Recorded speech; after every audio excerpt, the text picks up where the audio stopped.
مثال کے طور پہ بھوک پیاس، کوئی قدم اٹھاؤ، کوئی مشقت کرو، کچھ اللہ کے لیے خرچ کرو اور اس کے بدلے تمہیں ایک نیک عمل نہ دے دیا جائے. ہر وہ چیز چاہے وہ ایک چھوٹا سا کانٹا ہو، مجھے تو یاد بھی نہیں ہے کہ کیا کیا ہوا ہوگا 10 سال 20 سال 15 سال پہلے، لیکن اللہ تعالیٰ ہر مشقت اور مشکل کے بدلے عمل صالح کا وعدہ کرتا ہے. اسی مقام پہ جہاں اللہ تعالیٰ نے یہ فرمایا ہے کہ اللہ نے مومنوں کے مال اور ان کی جانیں جنت کے بدلے خرید لی ہیں، وہاں اللہ تعالیٰ نے کچھ کوالٹیز بھی بتا دی ہیں، ساتھ ہی بتا دی ہیں کہ جو لوگ ایسے ہوتے ہیں جو اللہ سے یہ ڈیل کر لیتے ہیں وہ پھر کیسے ہوتے ہیں. اور کچھ تقریباً 7-8 کوالٹیز اللہ تعالیٰ نے یہاں پہ بتائی ہیں کہ ان لوگوں کے اندر یہ صفات ہوتی ہیں. تو یہ میں آپ کے اوپر چھوڑتی ہوں، آپ مجھے بتائیے کہ اس مقام پہ اللہ تعالیٰ نے کیا کیا چیزیں بتائی ہیں کہ جنت کا سودا کرنے والے لوگ کیسے ہوتے ہیں. اس کے بعد پھر ہم آ جاتے ہیں دوسرے ربع کے اوپر. یہاں سے سورہ یونس شروع ہو جاتی ہے جو کہ مکی صورت ہے، اور اب بالکل موضوع بیان بدل جاتا ہے. موضوع کیا بدل جاتا ہے؟ اس سے پہلے مدنی صورتیں آئی تھیں، بہت سارے احکامات آئے تھے. اب آتے ہیں ہم ایمان کے اوپر. ایمان، دنیا، آخرت، اللہ کی نشانیاں.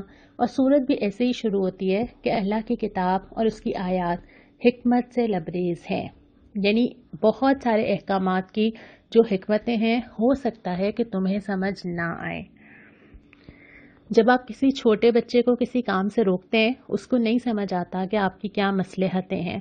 جب آپ ٹین ایجر ہوتے ہیں، گھر میں پابندیاں لگائی جاتی ہیں تو آپ کو بہت برا لگتا ہے اور آپ کو حکمتیں سمجھ نہیں آتی. لیکن جب گریجولی آپ بڑے ہوتے ہیں تو آپ احساس کرنا شروع ہو جاتے ہیں کہ واقعی یہ ہونا چاہیے تھا اور یہ تربیت کا حصہ تھا اور یہ نقصان سے بچانے کے لیے ضروری تھا. اسی طرح ہم سب کی عقل محدود ہے، جس طرح ایک بچے کی ہوتی ہے. ہم بہت وسیع چیزوں کو دیکھ ہی نہیں سکتے، اللہ رب الکائنات دیکھ سکتا ہے. تو وہ جو چیزیں ہمیں بتاتا ہے اس میں حکمت ہوتی ہے جو ہماری سمجھ میں نہیں آتی. بہت ساری چیزیں ایسی ہیں، بہت سارے احکامات ایسے ہیں جو وقت کے ساتھ ساتھ خود سائنس بھی اور تجربہ بھی پروف کرتا چلا جا رہا ہے، لیکن بہت ساری چیزوں کی حکمتیں ایسی ہیں جو ہماری محدود عقل میں نہیں آتی. تو یہ یقین رکھنا ضروری ہے کہ اللہ تعالیٰ جو مجھ سے اتنی محبت کرتا ہے وہ ان تمام احکامات کے پیچھے میری بہتری چاہتا ہے، جس کو میں شاید اس وقت سمجھ نہیں پاؤں. اس کے بعد پھر اللہ تعالیٰ کی نشانیوں کی طرف غور و فکر کرنے کو کہا گیا ہے، اور خاص طور پہ اس صورت کے شروع میں تقریباً 2 رکوع میں اللہ تعالیٰ کی کائنات کی طرف غور کرنے کو کہا گیا ہے، کیونکہ یہ آپ دن اور رات ایکسپیرینس کر رہے ہوتے ہیں.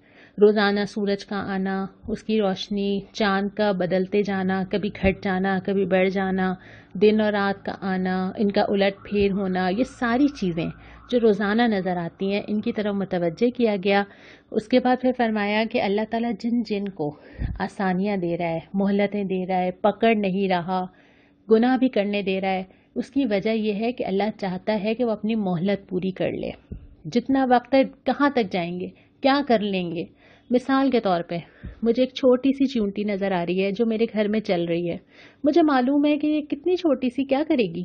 میں جس وقت چاہوں پکڑ سکتی ہوں، کچل سکتی ہوں، مار سکتی ہوں، اٹھا سکتی ہوں، میں جانے دیتی ہوں. میرے لیے اس کی اتنی کوئی اہمیت نہیں ہے، اور میں دیکھتی ہوں کہ اچھا کہاں تک جائے گی. تو اللہ تعالیٰ بھی نا، اللہ کے نزدیک ایک چونٹی سے بھی کم حیثیت ہے میری اور آپ کی. اور اللہ تعالیٰ بھی بڑے بڑے جبار، قہار اور بڑے بڑے ظالم حکمرانوں کو بھی کہتا ہے کہاں تک جائیں گے، کیا کر لیں گے. جس وقت چاہے گا اللہ پکڑ لے گا. تو وہ جو موقع دیا جانا ہوتا ہے وہ اسی لیے ہوتا ہے کہ اللہ دیکھتا ہے کہ وہ اپنی سرکشی میں کس حد تک جا سکتے ہیں. اس کے بعد پھر فرمایا کہ قرآن میں تغیر یا ترمیم، کوئی چینج ممکن نہیں ہے. یہ نہیں ہو سکتا کہ کچھ پہ عمل کر لوں، کچھ پہ نہ کروں، حالات کے حساب سے اس کو بدل لوں، یہ ممکن نہیں ہے. اور پھر یہ فرمایا اگلی نشانی کہ خشکی اور تری میں جو سفر تم کرتے ہو، جہاز میں بیٹھ کے ہواؤں میں، سمندر میں، کشتیوں میں، یہ بھی اللہ تعالیٰ کی عنایت اور اللہ کی نشانی ہے. ایک اور مثال دی گئی، اور یہ مثال تو مجھے لگ رہا تھا کہ شاید مجھے ابھی جتنی سمجھ آ رہی ہے شاید 2 مہینے پہلے نہ آتی، کہ ایک پوری لہلہاتی فصل ہے. انسان کو لگ رہا ہے یہ تو میری ہے، قائم ہے، جب چاہوں فائدہ اٹھا لوں، جو چاہوں کروں، اتنی ترقی ہو گئی ہے، اتنا حاصل ہو گیا ہے، جس لیول پہ چیزیں چلی گئی ہیں شاید کبھی پیچھے نہیں آئیں گی. اللہ تعالیٰ اس کھیت کی مثال دیتے ہیں کہ وہ یکا یا غارت ہو جائے، اچانک سے بھس بن جائے. اور تھوڑے دن پہلے انسان سمجھ رہا تھا کہ میری تو ساری طاقت اور میری محنت اور ساری چیزیں، کیا ایسا اب ہمارے ساتھ نہیں ہوا کہ وہ ساری زندگی، وہ پلاننگز، وہ ٹریولنگ، وہ دنیا، وہ باہر نکلنا، وہ ملنا، ایک مومنٹ لگا اور ہم واپس آ گئے اسی جگہ پہ، بس سب کچھ ختم ہو گیا، ساری اکانومی، ساری پلانز، سب کچھ ختم ہو گیا۔ تو یہ اللہ تعالیٰ نے دنیا کی بے ثباتی کا ذکر کیا ہے کہ جو دنیا نظر آتی ہے نا، یہ اتنی ہی ٹیمپرری اور اتنی ہی بے وقت چیز ہے۔ اس کے بعد پھر تیسرے ربع کے اوپر آ جاتے ہیں۔ تیسرے ربع کے اندر سوالات کیے گئے اور یہ سارے سوال وہ ہیں جو سوچنے پہ مجبور کرتے ہیں۔ سوال کیا جاتا ہے کون زمین اور آسمان سے رزق دیتا ہے، پھر سماعت، بصارت کی قوتیں، جسم کے اندر جتنی چیزیں آرگنز کام کر رہے ہیں، کس کے ہاتھ میں اس کی طاقت، کون بے جان سے جاندار اور جاندار سے بے جان چیزیں نکالتا ہے، کون بناتا ہے، کون تخلیق کرتا ہے، کون حق کی طرف رہنمائی کرتا ہے، وہ ضرور کہیں گے اللہ۔ اللہ کے سوا کوئی نہیں کر سکتا۔ ایک پینٹنگ میں نے پچھلے دنوں کہیں دیکھی تھی کہ ایک پینٹنگ بنانے میں 3 سال لگ گئے، کیونکہ وہ اتنی اس کی مائنر ڈیٹیلز تھیں۔ اللہ تعالیٰ 9 مہینے میں ایک انسان پوری ڈیٹیلنگ کے ساتھ بنا کے تیار کر دیتا ہے، جس میں ماں باپ کا کوئی ہاتھ نہیں ہوتا۔ پھر جو جسم کے اندر چلنے والی چیزیں ہیں کہ انسان کو سانس لینا ہے تو لینا ہی ہے، اور وہ آٹو پہ سسٹم چل رہا ہے، وہ کانشیس بھی نہیں ہے اور اس کا سسٹم آٹو پہ سیٹ ہوا ہوا ہے، یہ کس نے کیا ہے؟ وہ کہیں گے اللہ۔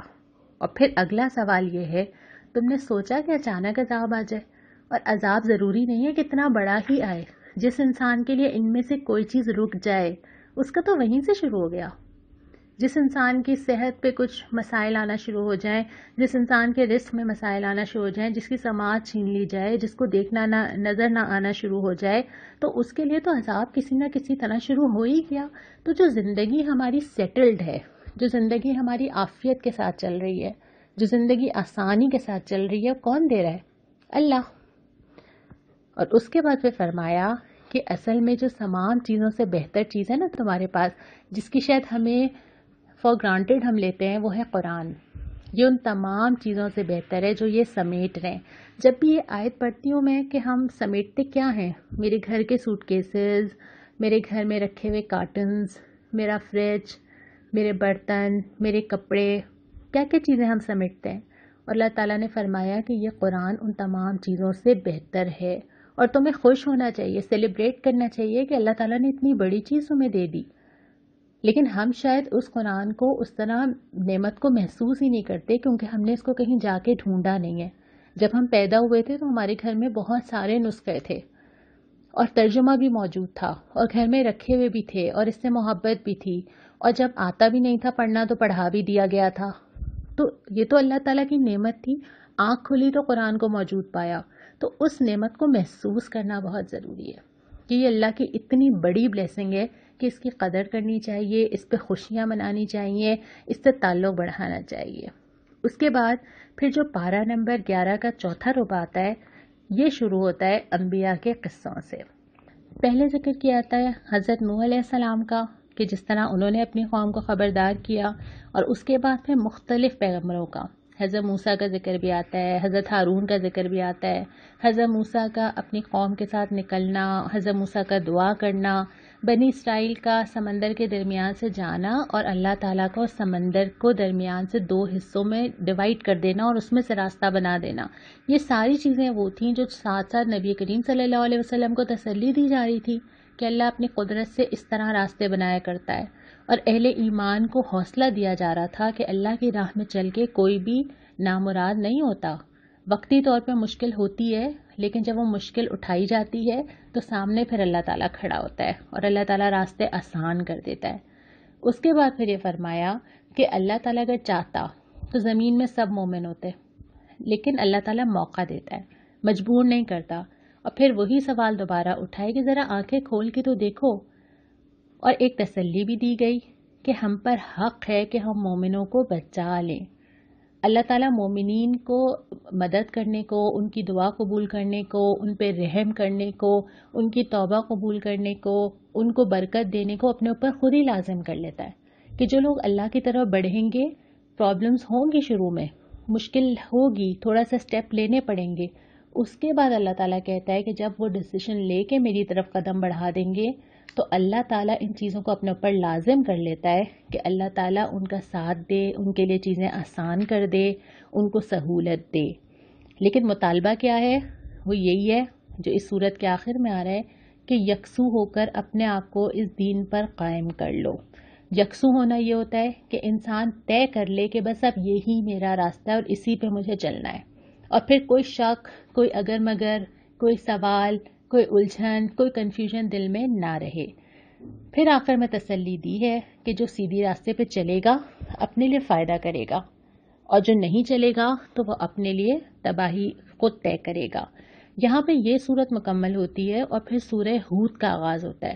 سورہ ہود بھی مکی صورت ہی ہے اور اس کا بھی انداز بیاں کم و بیش یہی ہے. تو ہم انشاءاللہ تعالیٰ کل جب ہم 12واں سپارہ پڑھیں گے تو پھر ہم سورہ ہود کا یہاں سے شروع کریں گے جو ہمارا اس پارے کا آخری صفحہ ہے.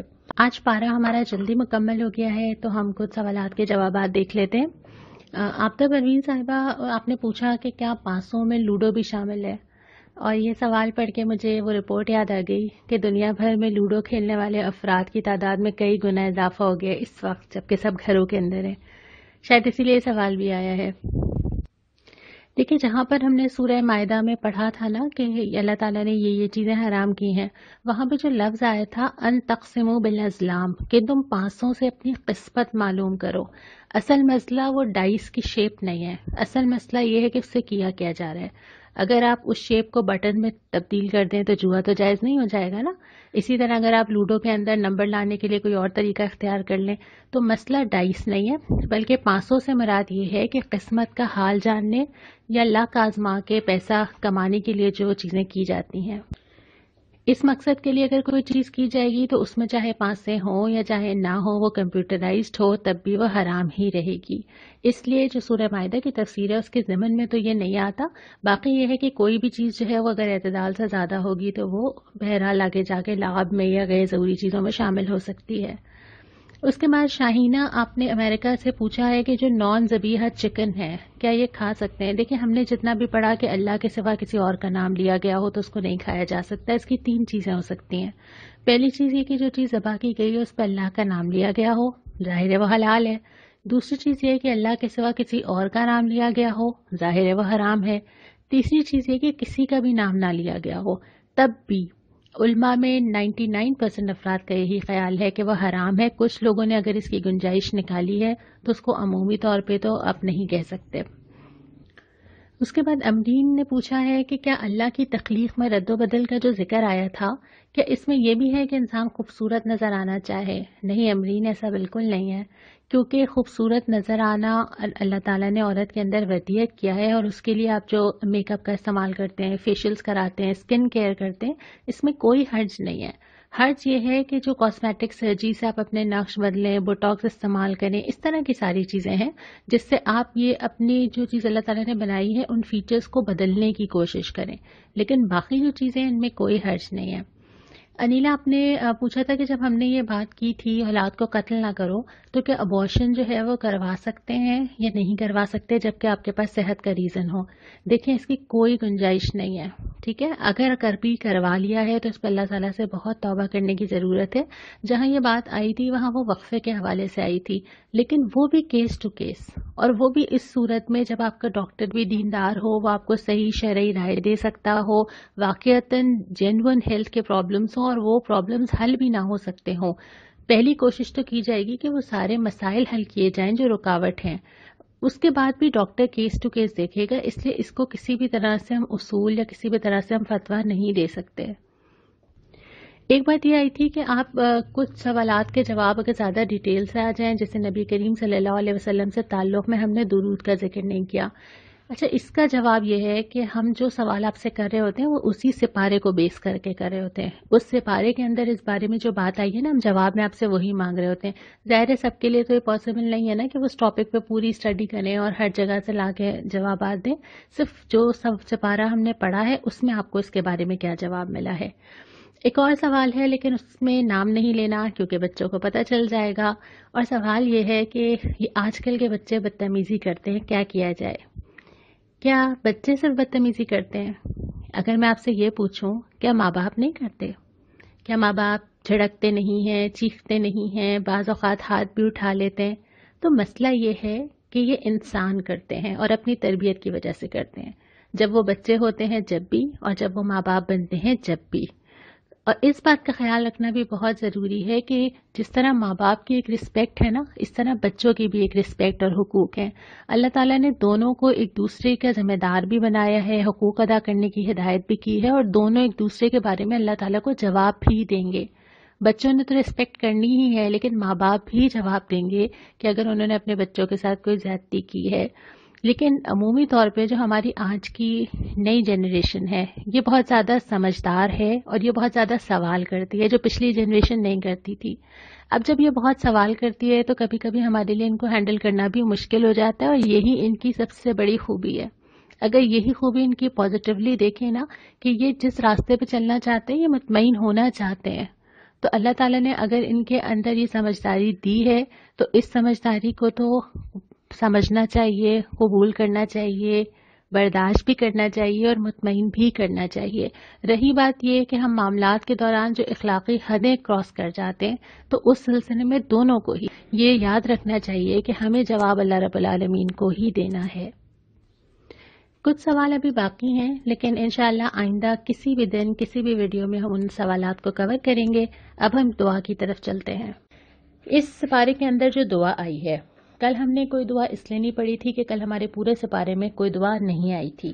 اس سپارے کے اندر جو دعا آئی ہے وہ یہ ہے: ربنا لا تجعلنا فتنة للقوم الظالمین ونجنا برحمتک من القوم الکافرین۔